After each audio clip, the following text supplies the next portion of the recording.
The morning our office server room caught fire from a burned-out cooling unit, our regional director Gary stood on a chair in the middle of the bullpen and announced that every single one of us would be using our own paid time off to cover the outage. Not the company's money. Ours. 312 employees, forced to burn vacation days because the building could not turn on its computers. I raised my hand and asked if that was even legal.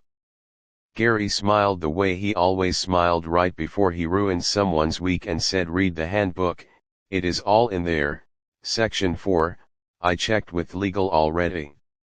I went back to my desk, opened the handbook on my laptop, and started reading section 4 line by line. That is when I found the sentence that was going to end his career. I had worked at Handbook Logistics for 6 years, long enough to remember when Gary brought donuts on Fridays. Somewhere along the way he became obsessed with spreadsheet numbers, and every decision after that seemed built around squeezing more out of us for less. The outage itself was not our fault. A cooling unit in the server closet had been flagged for replacement 11 months earlier by our IT lead, Priya, who sent 3 separate emails that were never answered. When it finally failed, it took down every terminal in the building, every scanner, every phone line. Nobody could process an order, print a label, or even clock in properly. We just stood around in the warehouse and the offices, waiting for someone to tell us what to do. Gary's solution was simple.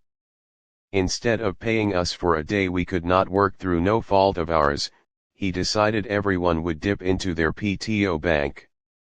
He framed it like he was doing us a favor, like burning our vacation days to protect the quarterly numbers was some kind of gift. People grumbled but nobody pushed back out loud. Most of us needed the paycheck too badly to make waves, and Gary knew that. He had built his entire management style around the fact that scared people rarely fight back. I was not scared, not anymore.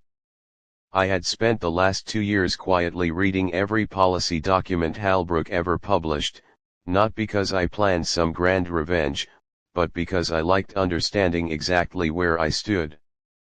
That habit was about to pay off in a way I never expected. Section 4 of the Employee Handbook, the same section Gary told me to go read, covered paid time off administration. Buried near the bottom, under a heading about involuntary PTO usage, was a clause that almost nobody at Handbook had ever noticed.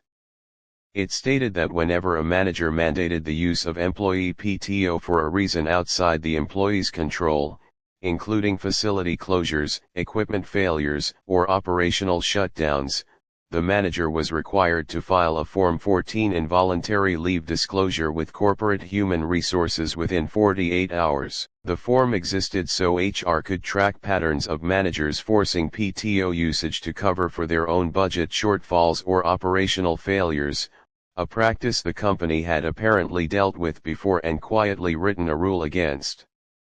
I read that clause 3 times to make sure I understood it correctly. Gary had just forced over 300 employees to burn PTO because of a maintenance failure his own department had ignored for nearly a year. And the handbook required him to report exactly that, in writing, to the people who could fire him for it. I did not say anything to Gary. I did not warn him. I simply did what any employee following policy exactly would do. I opened a new email to HR and asked, politely and professionally, whether Form 14 had been filed for the outage, since I wanted to make sure my PTO deduction was properly documented for my own records. I CC'd nobody. I made no accusations. I just asked a simple, reasonable question that any careful employee had every right to ask. 2 days later, nothing happened. Then 4 days later, nothing. I assumed maybe Gary had filed the form quietly and covered himself. But on the 6th day, a woman named Denise from corporate HR called me directly. She introduced herself as being from employee relations and asked if I could answer a few questions about the outage day. I said of course. She asked how the PTO deduction was communicated to me, whether it was voluntary or mandatory, and whether I had been given any alternative option. I answered honestly, because I had nothing to hide. Gary stood on a chair and told us all it was mandatory, I said. There was no vote, no discussion, no alternative offered. Denise thanked me and said she would follow up. Before we hung up, she asked one more question, almost like an afterthought. She wanted to know if any employees had complained about the outage before Gary made his announcement. I told her yes, several people in the warehouse had asked why we could not simply clock in as usual and wait for the system to come back, since the failure was clearly not our doing.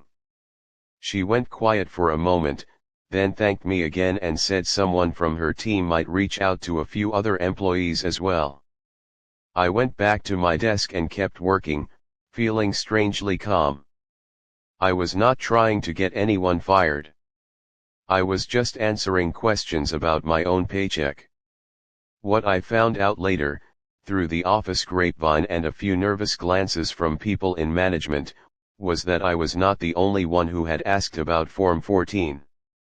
Priya, our IT lead, still furious about her ignored emails regarding the cooling unit, had filed a formal complaint of her own, attaching every single warning email she sent about the equipment failure. Between my question and her documentation, HR now had a clear paper trail showing that Gary knew about the risk of an outage for nearly a year, did nothing to fix it, then illegally forced employees to cover the resulting shutdown using their own paid time off without ever filing the required disclosure.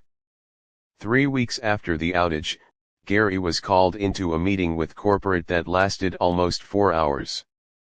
He came out of that meeting looking like a different person, pale and quiet, nothing like the man who had stood on a chair and smiled at us. The following Monday, an email went out to the entire regional office.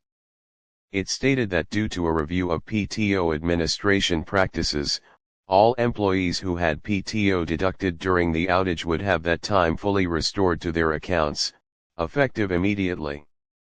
No explanation was given, but everyone understood exactly what had happened.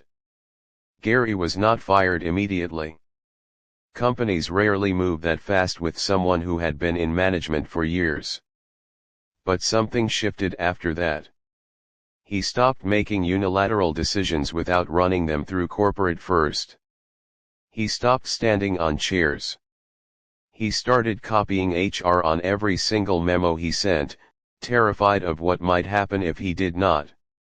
The confidence that once let him force 300 people to sacrifice their own time off had completely disappeared, replaced by a nervous, careful version of the man he used to be. 2 months later, Priya was promoted into a newly created facilities oversight role, one that gave her direct authority over maintenance requests and equipment replacement, with a line straight to corporate that bypassed regional management entirely. It was clear which side of the story leadership had believed once they saw 11 months of ignored warning emails sitting in black and white. As for me, nothing dramatic happened to my career. I did not get a promotion.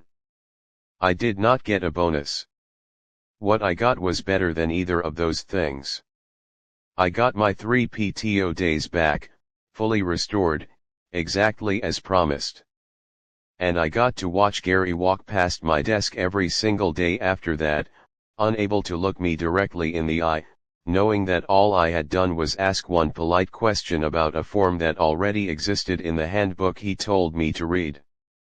6 months later, Gary transferred to a smaller branch 2 states away, a move that everyone in the office quietly understood was not really his choice. His replacement, a woman named Carol, held a meeting on her first day and specifically mentioned Form 14 by name, promising that any involuntary PTO usage would be documented and reported exactly as policy required, no exceptions. I still work at Handbook Logistics. Priya and I grab coffee most Fridays and laugh about the day Gary told a room full of exhausted employees to go read the handbook. He never imagined that one of us actually would. He never imagined that the very rule he pointed us toward, the one he assumed protected him, was the same rule that would end up costing him his position, his authority, and every ounce of the fear he once used to keep 300 people quiet. All it took was one employee following the policy exactly the way it was written, word for word, line for line, until the truth had nowhere left to hide.